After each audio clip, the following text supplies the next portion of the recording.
Hey everybody, it's brew day here. Told you I'd do some beer for you eventually, and so I thought today, since gold season's kind of sucking, I thought I would do some beer. And this is my homemade brew stand that I built. I want you to look at these burners. These are banjo burners that I got from Hurricane Products. They're about 56,000 BTU with propane, probably about 50 if you hooked them up to natural gas, which you might do eventually. They're nice burners. They burn a nice even flame. This one's turned down way low because this pot's almost where I need it to be. I'm in the process of doing a 60-minute lauter. Excuse me. And I'm getting ready to do a Sparge. That's my Sparge water boiling up there, getting ready to, and it's about 170 degrees. That's pretty close to where we need it to be. This one right now is at about 146, 47, somewhere right in there. That's my grain in there, and it's lautering. And then we're going to do is Sparge it with that. This is a Irish red ale I'm making, and of course on brew day got to have a home brew. This is an American ale I made a couple weeks ago. So you can't brew without home brew. So this is what we're doing. It's kind of a little bit of time involved here and a little bit of labor intensive process, but the end results are worthwhile. So maybe I'll show you a little more here in a minute, and we're gonna get ready to do the lauter here.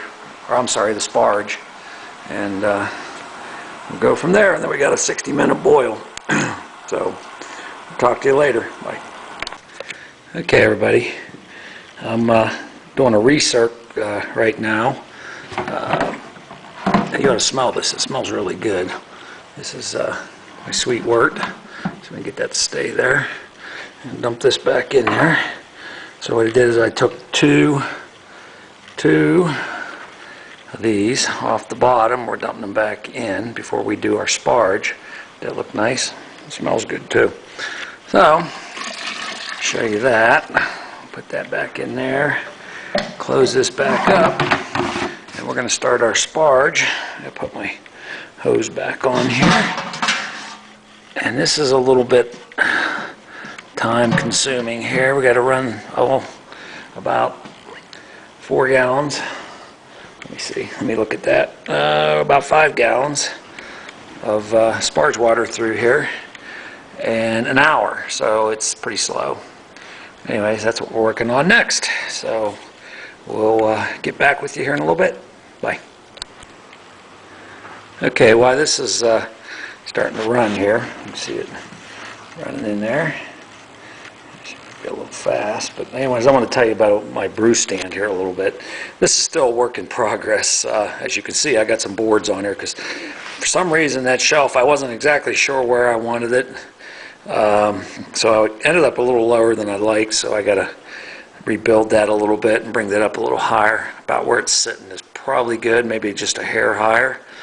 Other than that, pretty happy with my stand. I got to put some wind screens on my burners.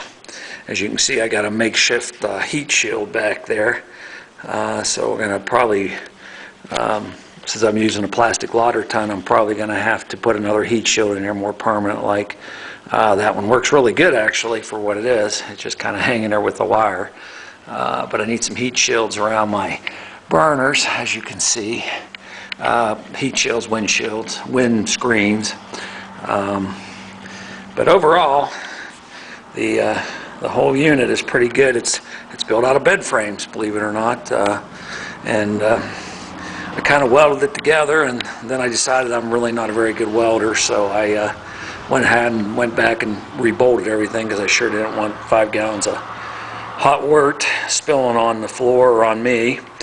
And I did not want to lose 5 gallons of beer. So that's what I did. And I'm not totally disappointed with it. It's pretty light. I can move it around pretty easy. And works pretty good. I really like these burners, though. I can't emphasize how much I really like these these Hurricane banjo burners. And I'll tell you what, and I have no affiliation with them, but if you ever have to buy burners, they are great people to deal with. I was very pleased with their customer service, and I'm very pleased with their product. So I would highly recommend them. And like I said, there's no endorsement there as far as any gain for me other than the fact that I really like these burners. So anyways, if you're looking for burners, that's a good way to go. So anyhow, that's what we're doing at the moment. This has got an hour to run, and then we'll go into the boil, and that's pretty boring, watching it boil for an hour. So anyhow, that's it. I'll talk to you in a bit. Bye. Okay, we're still doing our Sparge. Look at that. That's pretty. That's yummy.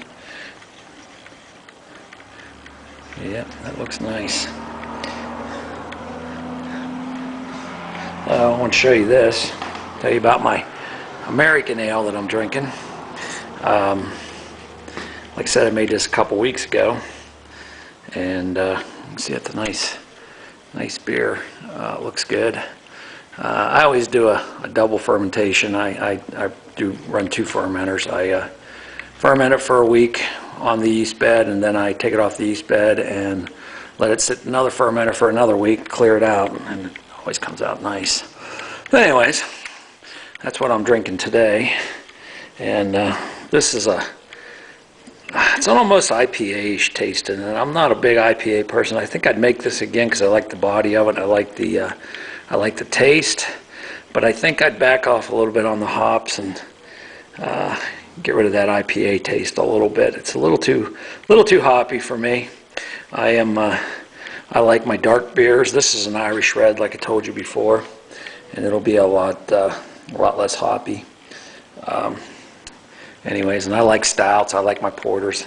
I just had a brown vanilla porter. I just finished a keg off. That's why I'm brewing this one, to fill that keg that I just finished off. I should have brewed this a week ago, but life has been so busy lately with everything other than things that are fun. So anyhow,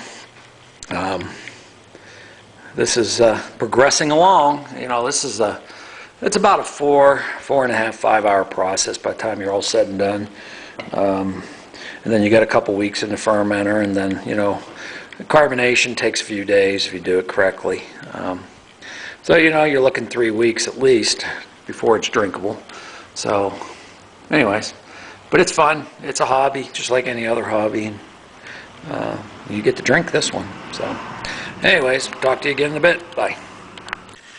Okay, here's the red ale in the fermenter, and it is fermenting away after I don't know, it's been 24 hours or so, but it's going away, going to town there, and looking pretty good. About a few more days there, and put it in the secondary, and be ready to go to the keg and carbonation and drinking. So thought you'd like to see that. Bye. Okay, everybody, that was the final result of the Irish Red we were brewing. Just poured that Irish Red. As you can see, there's my board for my bar. This is my keezer that I built from a freezer. And anyways, it came out a little darker than I was expecting for an Irish Red. It should be a little more light than that. It looks more like a porter. Tastes like an Irish Red, but anyway, so that's that. I'm going to show you my keezer here real quick. You can see I got room for a couple cases of beer. I like my Coors. Some shock top. Got the Irish Red, got a blonde, got a Columbus IPA in there, and those are 5-gallon Cornelius kegs. Perlick taps. If you're going to build one of these, use Perlick taps. They seem to be the best.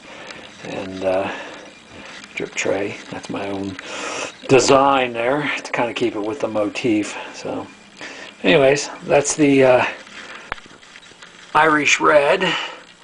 And That's what it looks like. Talk to you later.